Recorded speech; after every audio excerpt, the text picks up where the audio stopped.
महारानी शीघ्र चलो, हमारे प्रिय गणेश को भूख लगी होगी।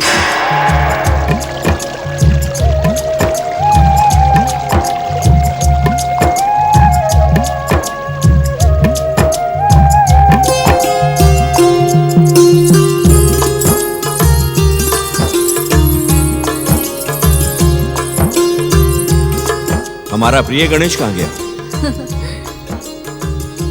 क्या बात है, तुम दोनों मुस्कुरा क्यों रही हो?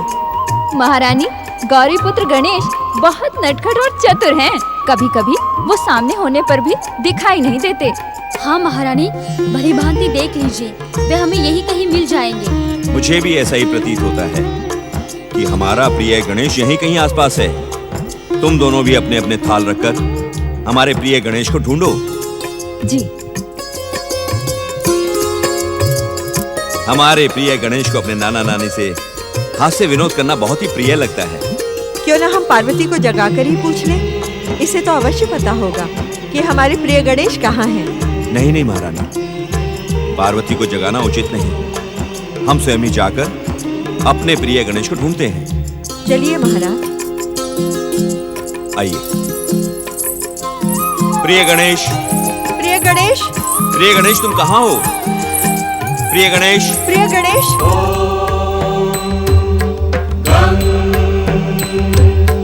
गणपतये नमः।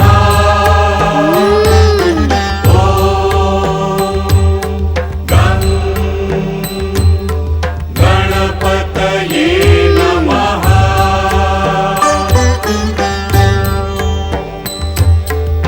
प्रिय गणेश। हमारा प्रिय गणेश गया कहाँ? पता नहीं।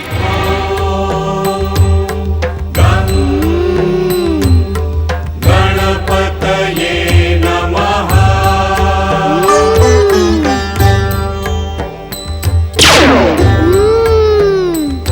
चलिए।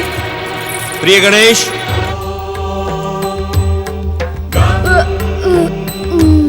प्रिय गणेश, कहाँ हो तुम? प्रिय गणेश, कहाँ हो तुम? प्रिय गणेश, प्रिय गणेश।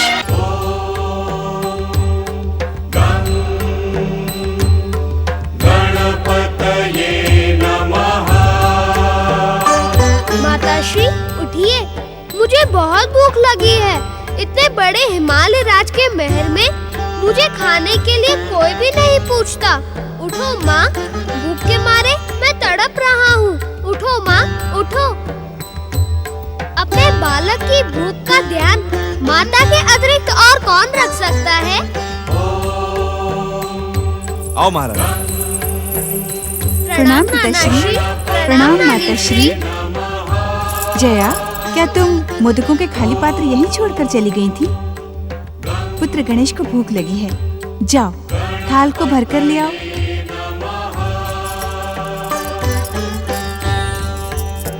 पुत्री पार्वती, ये सारे के सारे थाल मोदकों से भरे हुए थे। देखते ही देखते रिक्त हो गए। मुझे तो ऐसा प्रतीत होता है कि तुम्हारे आसपास कैलाश से आए हुए अदृश्य भूत प्रेत मंडरा रहे हैं, जो बार बार मोदकों को खा जाते हैं।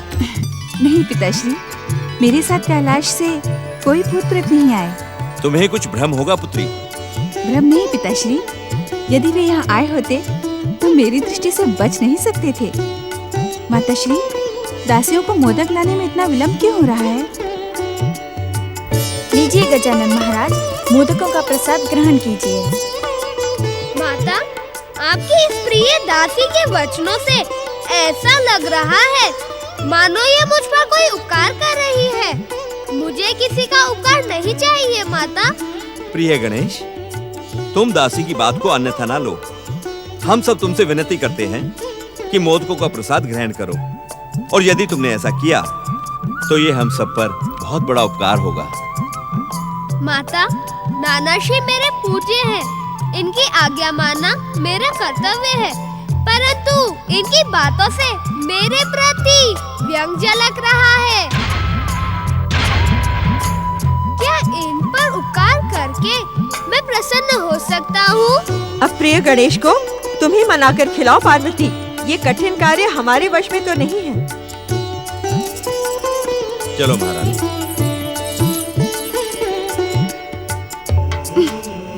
बातें ना बनाकर यदि शांति से मोदक खा लेती तो क्या अनुचित हो जाता? देखो नाना नानी कितने दुखी होकर चले गए। चलो अब खा लो ये मोदक। मुझे भूख नहीं है माता, अब मैं कुछ भी नहीं खा पाऊंगा।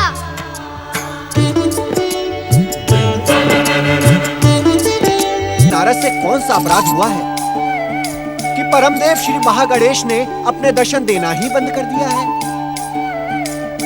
हे परमदेव, मुझे अपने परम पावन दर्शन दे प्रभु। हे प्रभु, मुझे क्षमा करें और मुझे दर्शन दें। हे विश्ववरदाय, मुझे दर्शन दें। नारद, नारायण नारायण। हे परमदेव, ये कैसा चमत्कार है? आपके आह्वान पर परमपिता ब्रह्मदेव के दर्शन। प्रणाम परमपिता।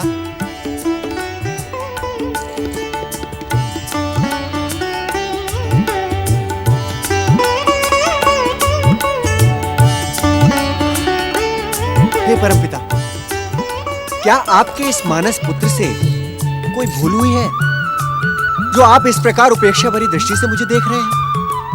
तुम क्या समझते हो नारद? हमें तुम्हारी गतिविधियों का ध्यान नहीं? तुम्हारा परम देव श्री महागणेश को बार बार पुकारने का उद्देश्य भी हम भली भांति जानते हैं। नारायण नारायण। परमपिता, आप विधाता हैं, सर्वशक्तिमान हैं, त्रिदेवों में प्रथम हैं। आपके बारे में ना तो मुझे कोई भ्रम है और ना ही कोई संदेह। आपको इस संसार के हर रहस्य का ज्ञान होना ये तो स्वाभाविक है प्रभु, किंतु आप मुझे इतनी उपेक्षा भरी दृष्टि से क्यों देख रहे हैं? नारद, जब पुत्र अपने पिता को लंबे समय तक मुंह ना दिखाए, अपने शंका के समाधान के लिए श्री महागणेश को बार बार कष्ट दे, तो उसे उसकी भूल का ज्ञान कराना क्या पिता का कर्तव्य नहीं है? नारायण नारायण। हे परमपिता, अवश्य ही आपकी सेवा में उपस्थित ना होकर मैंने भयंकर भूल की है, किंतु आप दया निधान हैं। मेरी इस भूल को क्षमा करें परमपिता, मेरी इस भूल को क्षमा करें। हम जानते हैं नारद, तुम श्री महागणेश के अवतारों की जिज्ञासा लेकर श्री महागणेश को पुकार रहे थे। तुम्हारी जिज्ञासा का समाधान करना हमारा कर्तव्य है। नारायण नारायण, आप धन्य हैं परमपिता। सुनो नारद, गौरीपुत्र श्री गणेश अपनी माता पार्वती के समीप हिमालय महल पहुंच चुके हैं। उधर अदिति पुत्र महोत्कट कश्यप अदिति को पुत्र सुख प्रदान कर रहे हैं। परमपिता, क्या मयूरेश्वर श्री महागणेश ज्योति में विलीन हो चुके हैं? नहीं नारद, कोई भी अवतार अपना कार्य पूर्ण किए बिना अपने मूल रूप में विलीन नहीं होता। मयूरेश्वर श्री गणेश को अभी कई महान कार्य करने हैं। वे उसी की प्रतीक्षा कर रहे हैं। समय आने पर वे स्वयं प्रकट होंगे। नारायण नारायण। इस समय हम तुम्हें इतना संकेत अवश्य दे सकते हैं नारद, कि पातालवासी देवांतक और नरांतक शुक्राचार्य की आज्ञा से पृथ्वी लोक जाकर शिव शंकर की आराधना के साथ तपस्या प्रारंभ कर चुके हैं।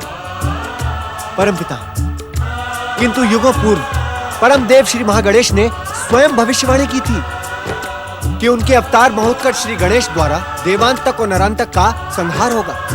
परम देव श्री महागणेश का कथन विधि का विधान और संसार का अटल सत्य है नारद। उस पर विश्वास करो और धैर्यपूर्वक प्रतीक्षा करो।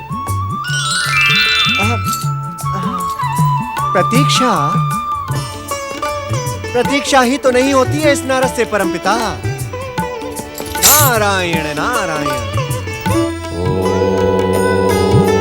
नमः शिवाय।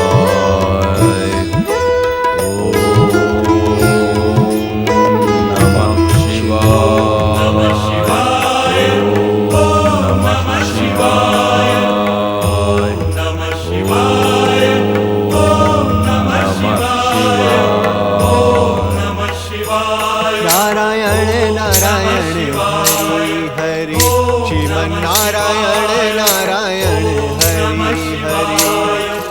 नारायण नारायण हरि हरि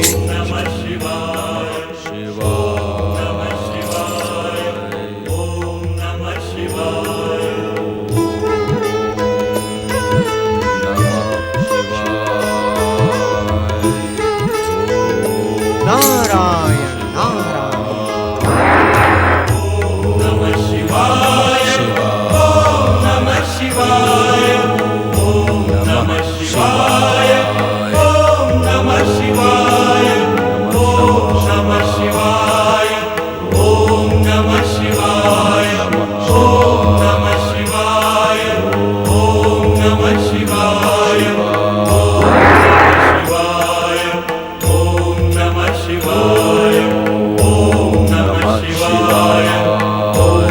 नारायण नारायण।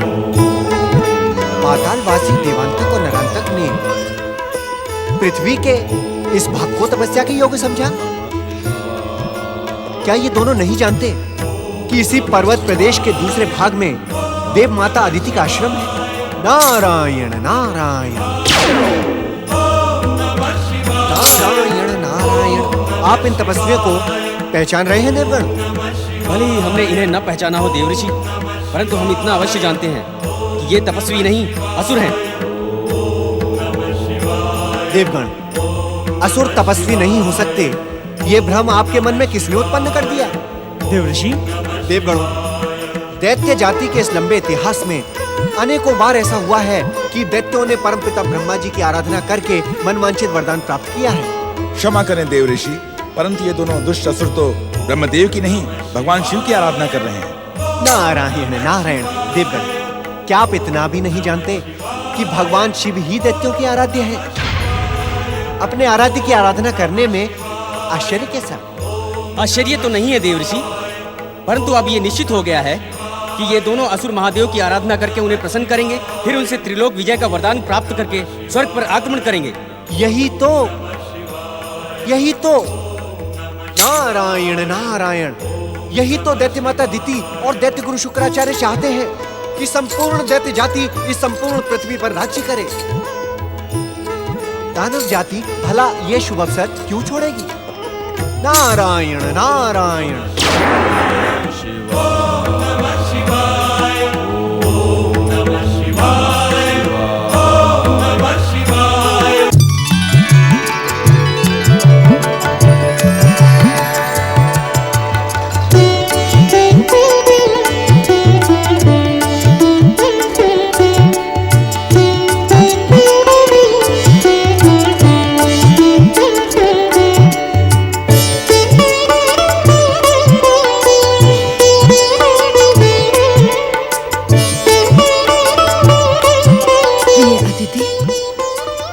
तुम्हारे आदर सत्कार और तुम्हारे पुत्र महोत्कट की सेवा से मैं अत्यंत प्रसन्न हूँ।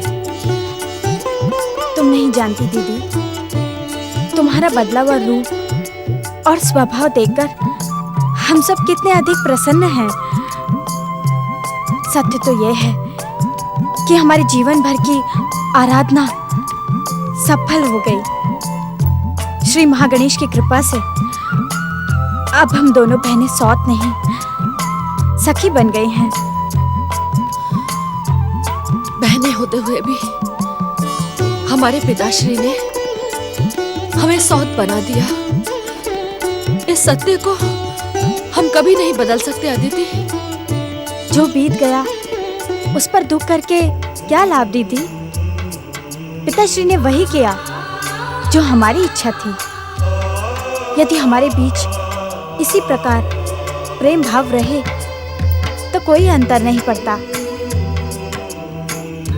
अदिति, इसी प्रेम भाव की दुहाई देकर मैं तुमसे एक प्रार्थना करना चाहती हूँ। यदि तुम आज्ञा दो तो निवेदन करो। अवश्य दीदी, तुम निवेदन नहीं आज्ञा करो। मैं जानती हूँ बहन, मेरा कथन सुनकर तुम्हें आघात लगेगा, इसीलिए कहने में संकोच कर रही हूँ। अपनी प्रसन्नता के लिए मेरी चिंता ना करो, निसंकोच कहो।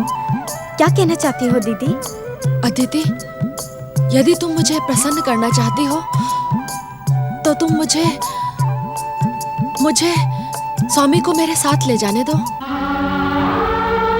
स्वामी के बिना कश्यप आश्रम सूना पड़ा है।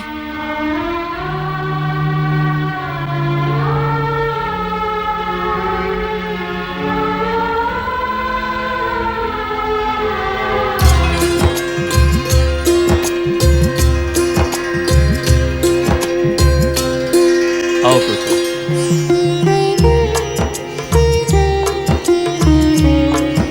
ज्येष्ठ माता नमो नमः। माताश्री नमो नमः। ज्येष्ठ माता, मैं वन से तुम्हारे लिए मीठे मीठे फल लेकर आया हूँ। जानती हो ज्येष्ठ माता, ये फल लाने के लिए मैं स्वयं पेड़ पर चढ़ा था। पिताश्री तो विश्वास ही नहीं कर रहे थे कि मैं पेड़ पर भी चढ़ सकता हूँ। तुम तो कुछ भी कर सकते हो महोत्कट। परंतु पिताश्री तो मुझे रोक रहे थे। क्यों? मैं गजमुख हूँ ना ज्येष्ठ माता, इसी कारण पिताश्री सोच रहे थे कि मेरे स्थूल शरीर के कारण मैं पेड़ पर नहीं चढ़ पाऊंगा। परंतु मैं तो पलक झपकते ही पेड़ पर चढ़ गया और तुम्हारे लिए फल ले आया। तुम मेरा कितना अधिक ध्यान रखते हो महोत्कट। आप भी मेरा ध्यान रखा करें ज्येष्ठ माता। मुझे अच्छी अच्छी बातें सिखाइए। अवश्य महोत्कट, अवश्य। मैं तुम्हें अच्छी अच्छी बातें अवश्य सिखाऊंगी। महोत्कट और तुम्हारा स्नेह देखकर मन अति प्रसन्न हो गया है। वन मार्ग में भी महोत्कट निरंतर तुम्हारी ही चर्चा करता रहा। ऐसा प्रतीत होता है कि महोत्कट को तुमसे बहुत अधिक स्नेह हो गया है।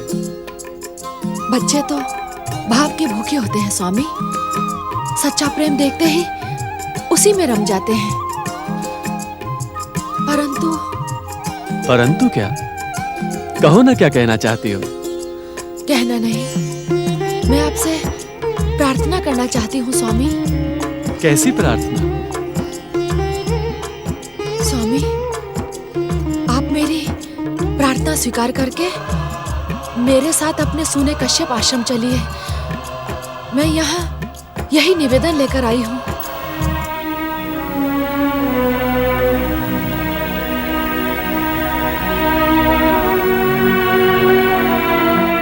दीदी, तुम्हें किस बात का कष्ट है? जब तुम्हारे मन में अदिति के प्रति शत्रुता समाप्त हो गई है, तो फिर स्थान परिवर्तन करने का अर्थ क्या है? उत्तम तो यही होगा कि हम सब मिलकर यहीं रहें। हाँ ज्येष्ठ माता, हमें यहीं रहना चाहिए। आपके यहाँ रहने से मुझे भी अकेलापन नहीं लगता। ज्येष्ठ माता, यदि आपका यहाँ मन न लगता हो तो हम सब साथ साथ कश्यप आश्रम जाएंगे। क्यों पिताश्री?